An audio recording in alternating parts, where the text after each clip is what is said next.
Wait মাত্র 1500 টাকায় এই লাক্সারিয়াস ক্রুজে ঘুরে বেড়ানো পদ্মার বুকে, সাথে 100+ আইটেমের বুফে। শুনতেই এত প্রিমিয়াম আর এক্সাইটিং লাগছিল যে 7-5 না ভেবে আমরা 15 অগস্টের জন্য বুকিং করে ফেলি। কিভাবে গিয়েছি, কতটা এনজয়েবল, পদ্মার বুকে ঘুরে ঘুরে পদ্মা সেতুর ভিউ দেখতে আসলে কেমন লাগে, ওদের খাবারের কোয়ালিটি কেমন, বিহেভিয়ার কেমন, ক্রুজের ভেতরের ইন্টেরিয়ার কেমন, সব কিছু নিয়ে থাকছে আজকের blog. So hi everyone, welcome to my first ever cruise buffet experience. কিভাবে যাবেন? যে কোনো ট্রান্সপোর্টে মাওয়া জনতার মোড় হয়ে শিমুলিয়া লঞ্চ। আরও ডিটেলস জানতে চাইলে ক্রুজের হটলাইন নাম্বারে ফোন করে জেনে নিতে পারেন, ওরা যথেষ্ট হেল্পফুল। লাকিলি আমরা যেদিনকে গিয়েছিলাম সেদিনকে ওয়েদারটা অনেক বেশি জোস ছিল, তো আমাকে অনেক সুন্দর দেখাচ্ছিল। Oh pretty me, whatever, good weather is always important. একটুখানি হেঁটেই আমরা ওদের কাউন্টারে চলে গিয়েছি। তারপরে আমাদের দুজনের হাতে এরকম একটা ব্যান্ড লাগাই দিয়েছিল। এগুলো হচ্ছে আমাদের অনলাইন বুকিংয়ের রিসিপ্টটা দেখে এভাবে হচ্ছে দুইটা ব্যান্ড লাগাই দিয়েছিল। এটাই হচ্ছে আমাদের এন্ট্রি পাস। আমরা সময়ের একটু আগে পৌঁছে গিয়েছিলাম 2:30টার দিকে, যার কারণে আমি একটু ঘুরু করেছি আর ছবি টবি তুলেছি। আচ্ছা, টাইমিংয়ের ব্যাপারটা বলে নেই। এটা হচ্ছে টোটাল 3 আওয়ার্সের একটা প্যাকেজ। 3 আওয়ার্সের মধ্যে 2 আওয়ার্স হচ্ছে আপনি বুফে খাবেন এবং 2 আওয়ার্স হচ্ছে আপনি ঘুরে বেড়াবেন। ক্রুজ চালু হওয়ার 1 ঘন্টা আগে হচ্ছে বুফে শুরু হবে, মানে 3টায় বুফে স্টার্ট হবে, 4টার দিকে ক্রুজ চালু হবে, 5টার দিকে বুফে শেষ হবে এবং 6টায় ক্রুজ এসে ঘাটে ফিরবে। মানে 1 ঘন্টা আপনাকে ট্রাভেল করে ক্রুজটা পদ্মা সেতুর দিকে নিয়ে যাবে, তারপর আর 1 ঘন্টা ট্রাভেল করে পদ্মা সেতুর দিকে ঘাটের দিকে ব্যাক করবে। ভিডিওটা একটু লং হবে, আমি ইচ্ছে করে একটু বড় রাখছি যাতে সবাই সব ইনফরমেশন পায়, আমিও যাতে একটু ব্রিফলি বলতে পারি। প্রথমেই ওয়েলকাম স্ন্যাকটা দেখাই। এটা হচ্ছে গিয়ে চিপস, পোটেটো চিপস, একদম র পটেটো দিয়েই বানানো, আর সাথে হচ্ছে মিন্ট লেমনের টাইপ কিছু একটা ছিল। এটা টেস্টটা ভালো ছিল, আমি কয়েকবার নিয়ে খাইছি, যেহেতু একটু সানি ডে আমার ভালো লাগছে এটা খাইতে। ইন্টেরিয়র অল্প একটু এর মধ্যেই দেখে ফেলছেন, বাকিটা দেখাইতেছি। অনেক ক্লিন অ্যান্ড হাইজিন মেনটেন করে ওরা, আমার খুব ভালো লাগছে এবং এই জন্যই আমি আবার যাওয়ার একটা ইচ্ছা রাখছি মনের মধ্যে। এটা হচ্ছে রুফটপ, যেটা কিনা আমরা বুফেটা শেষ হওয়ার পরে যে 1 ঘন্টা থাকবে, যে 1 ঘন্টা আমরা এই ছাদে বসে এনজয় করতে পারবো। খুব সুন্দর করে চেয়ার টেবিল দিয়ে পরিপাটি করে সাজানো আছে। Let's jump to the main section. এখানে আমি অ্যাপিটাইজার্স দিয়ে স্টার্ট করতেছি। নর্মালি বুফের স্যুপগুলো যেরকম হয় এখানে সেরকমই ছিল। থাই স্যুপ অ্যান্ড হচ্ছে গিয়ে ক্লিয়ার চিকেন কর্ন স্যুপ, না যেন শুধু corn soup, I don't know, খেয়াল নেই। এখানে হচ্ছে ওয়েজেস ছিল, আর এই ফিশ ফ্রাইটা ছিল। ফিশ ফ্রাইটা হচ্ছে মেবি ডোরি ফিশ ফ্রাই, ওয়ান্টনস ছিল। এগুলো হচ্ছে অ্যাপিটাইজার হিসেবে ছিল। অ্যান্ড এই কাবাবের আইটেমগুলো অনেক বেশি ভালো ছিল। কাবাবের আইটেমগুলো দেখেই আমি গেছিলাম আসলে বুফেটা খাইতে। এই চিকেনটাও অনেক মজা ছিল, এই চিকেনের কাবাবটা সব থেকে বেস্ট ছিল। 2 টাইপের নান ছিল, গার্লিক নান আর হচ্ছে বাটার নান, আর পরোটা ছিল, ভাজি ছিল। এরপরে হচ্ছে গিয়ে 2টা কারি, এটা হচ্ছে বিফ কারি আর চিকেন কারি। এই বিফ কারি আর চিকেন কারির উপর মানুষ এমনে ঝাঁপাইয়া পড়ছে, ভাই রে ভাই, মনে হয় যে জীবনে খায় নাই। এখানে ফ্রাইড রাইসের সাথে আমরা যতগুলো নর্মালি আইটেম খাই না, সবগুলো আইটেম ছিল। চিকেন চিলি অনিয়ন, তারপর চাইনিজ ভেজিটেবল, তারপর চিকেন কারি। ফ্রাইড রাইসটাও অনেক মজার ছিল, আমি খাইছি। এই জিনিসটা সাদা এই জিনিসটা টোটালি মানে বাজে, ইগনোর করবেন। নুডলসটাও ভালো ছিল, নুডলসের সাথে আমি ফ্রাইড চিকেনটা খাইছি, ভালো ছিল।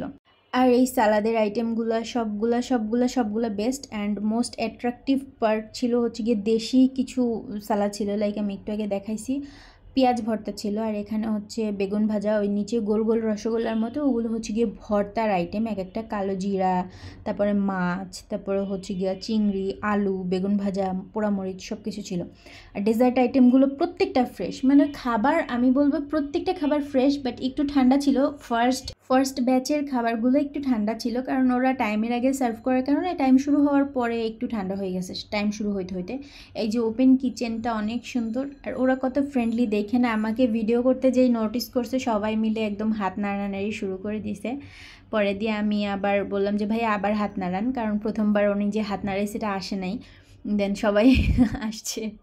যাই হোক, ওনারা খুবই ফ্রেন্ডলি, ভাই ভাল লাগছে এই জিনিসটা আমার অনেক। এবার আসি বুফে খাওয়ার এক্সপিরিয়েন্সে। তো আমার সামনে যেই ফ্যামিলিটা ছিল ওনারা ছিল ফার্স্ট, মানে ওনারাই সবার আগে লাইনে দাঁড়াইছে আর কি, একটু বিশৃঙ্খলা যাতে না হয় এই জন্য মেবি লাইন করে দিছিল, আই ডোন্ট নো কেন।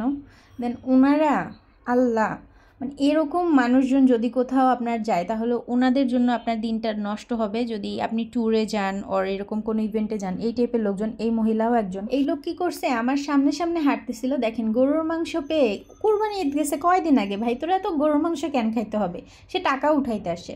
গরুর মাংস নিতেছে, ওই যে বোলটার দিকে তাকাই দেখেন নাই, কিন্তু আমার আগে জাস্ট 2জন মানুষ নিছে, কিন্তু ওটা খালি করে দিছে। যাই হোক, এই যে ক্রুটন সালাদটা আমি নিলাম একটু আগে। ক্রুটন সালাদটা অনেক মজা মজা মজা মজা বলে শেষ হবে না, বাট আমি যতগুলো আইটেম খাইছি তার মধ্যে ক্রুটন সালাদটা আমার বেস্ট লাগছে। আমি একদম সবজি টবজি নিয়ে পুরো প্লেট ভরপুর করে নিয়ে আসছি, সব কিছু খাবো একসাথে। অ্যান্ড এই যে ডেজার্ট আর ফ্রুট আইটেমগুলো, সবগুলো ফ্রুটও ফ্রেশলি কাট করা, মানে টেস্ট কম বেশি হলেও সব কিছু ফ্রেশ ছিল, ভালো। এই যে বিফগুলো এখনও আছে ফার্স্ট রোয়ের, মানে সবার মোটামুটি খাওয়া শেষ, বাট কিচেনে এখনও হম্বি তম্বি চলতেছে। স্যুপও যথেষ্ট আছে, মানে সব ধরনের খাবার আছে, সব কিছু ওনারা বারবার রিফিল করতেছিল, চাইতে হচ্ছিল না। ওকে, এবার ভিউটা একটু দেখাই আর হচ্ছে ওভারঅল এক্সপিরিয়েন্সগুলো শেয়ার করি। সবাই যে যার মতো এনজয় করতেছিল এখানে, মানে ইরিটেটিং বলতে ওইটুকুই লাগছে, আমাদের টেবিল শেয়ার করতে হয়েছিল আর একটা ফ্যামিলির সাথে, আলাদা আলাদা টেবিল নাই, এজন্য একটু খারাপ লাগছে। বাট এই যে সুন্দর ভিউ, পদ্মার মধ্যে রিল্যাক্সে আপনি 2 ঘন্টা ঘুরতেছেন, সাথে যা ইচ্ছা তাই খাচ্ছেন পদ্মা সেতুতে, মানে এটা একটা ইমোশন। এটা যখন যত কাছে যাবেন তত একটা সুন্দর একটা ফিলিংস কাজ করে। আর আমরা একটু বরিশাল্লা বলে আমাদের ফিলটা কম, বাট যারা কখনো লঞ্চে উঠে নাই, ট্রলারে উঠে নাই, নদীপথে যাদের ভ্রমণ করা খুব কম হয়, তাদের কাছে বিষয়টা অনেক এক্সাইটিং। দেখে নেই যে পদ্মা সেতুর নিচে যখন চলে আসছি, তখন কাছাকাছি যখন আসছি, অন্যরকম একটা ভালো লাগা কাজ করছে। এবার একটা নেগেটিভ পার্ট বলি, এই ভাইয়াটাকে দিয়ে রীতিমতো আমাদেরকে কিছুক্ষণ টর্চার করানো হয়েছে। আমি ওনাকে বুলি করতেছি না, বাট এটা উচিত হয় নাই। এনিওয়েজ, ওনাদের ওয়াশরুমটার জন্য একটা বিগ থামস আপ দিব আমি, কারণ এরকম একটা ক্রুজে একটা clean and hygiene maintain washroom is really important. So এটাই ছিল আমার ভ্লগ ক্রুজ বাফেট এক্সপিরিয়েন্স, যেটাই বলি না কেন।